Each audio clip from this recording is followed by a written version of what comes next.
जय श्रीमन नारायण। नमस्कार दोस्तों, आज मैं आप लोगों को जीवित पुत्रिका व्रत की संपूर्ण कथा सुनाने जा रही हूँ। बोलो जय श्रीमन नारायण। एक बार नैमिषारण्य के निवासी ऋषियों ने संसार के कल्याणार्थ सूत जी से पूछा, हे सूत, कराल कलिकाल में लोगों के बालक किस तरह दीर्घायु होंगे, सो कहिए।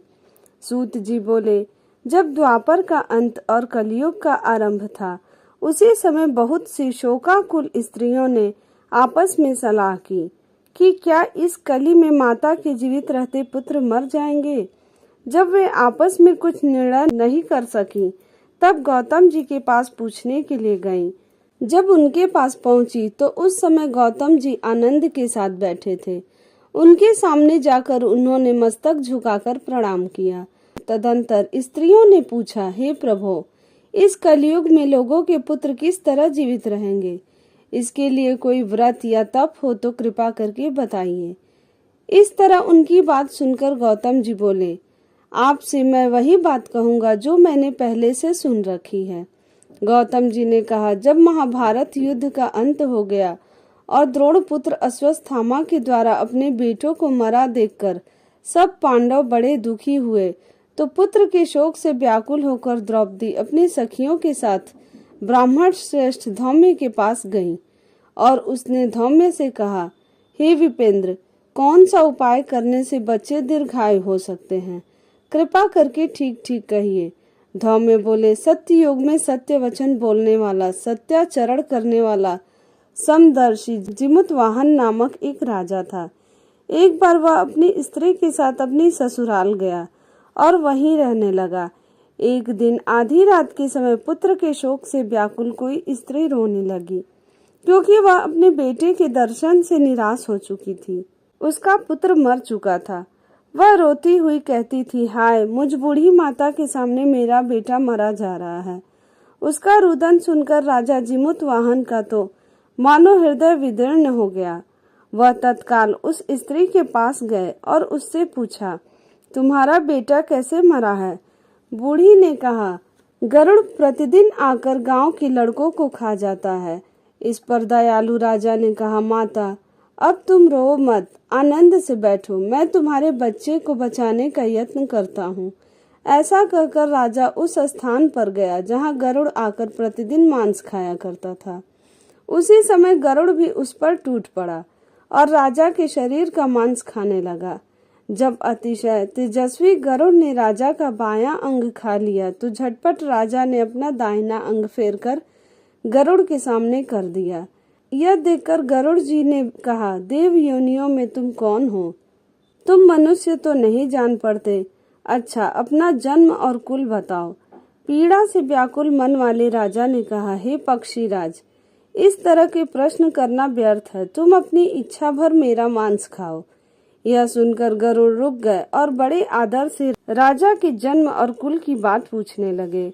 राजा ने कहा, मेरी माता का नाम शैब्या है और मेरे पिता का नाम शालिवाहन है। सूर्यवंश में मेरा जन्म हुआ है और जिमुतवाहन मेरा नाम है।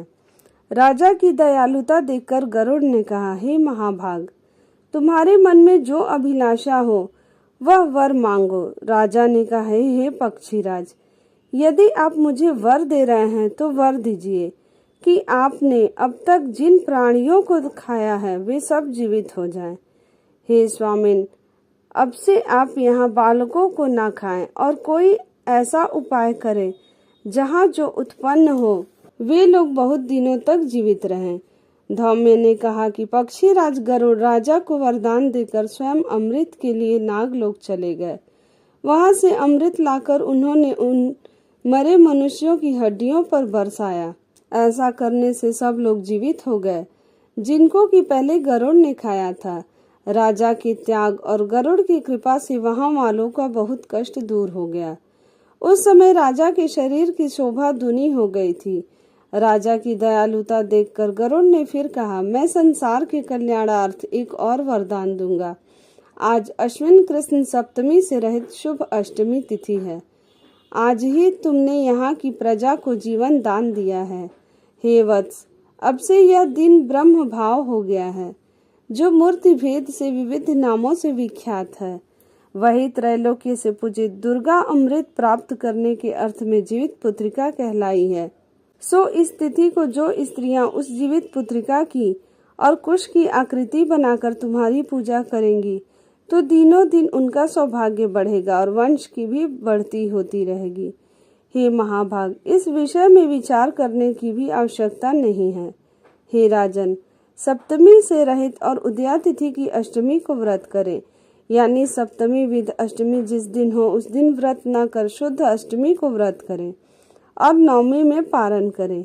यदि इस पर ध्यान नहीं दिया गया तो फल नष्ट हो ही जाएगा और सौभाग्य भी अवश्य ही नष्ट हो जाएगा। जिमुत वाहन को इस तरह का वरदान देकर गरुड़ बैकुंठ धाम को चले गए और राजा भी अपनी पत्नी के साथ अपने नगर को वापस चले आए। धौम्य द्रौपदी से कहते हैं, हे देवी, मैंने यह अतिशय दुर्लभ व्रत तुमको बताया है।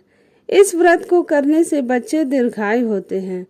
हे देवी, तुम भी पूर्वोक्त विधि से यह व्रत और दुर्गा जी का पूजन करो तो तुम्हें अभिलाषित फल प्राप्त होगा। मुनिराज धौम्य की बात सुनकर द्रौपदी के हृदय में एक प्रकार का कौतूहल उत्पन्न हुआ और पूर्ववासिनी स्त्रियों को बुलाकर उनके साथ यह उत्तम व्रत किया। गौतम ने कहा, यह व्रत और इसके प्रभाव को किसी एक चीली ने सुन लिया और अपनी सखी सियारिन को बतलाया। इसके बाद पीपल वृक्ष की शाखा पर बैठकर उस चीली ने और उस वृक्ष के खोते में बैठकर सियारिन ने भी व्रत किया। फिर वही चीली किसी उत्तम ब्राह्मण के मुंह से यह कथा सुनाई और पीपल के खोते में बैठी हुई अपनी सखी को सुनाया। सियारिन ने आधी कथा सुनी थी कि उसे भूख लग गई और वह उसी समय शव से भरे हुए शमशान में पहुंची। वहां उसने इच्छा भर मांस का भोजन किया और चीली बिना कुछ खाए पिए रह गई और सवेरा हो गया।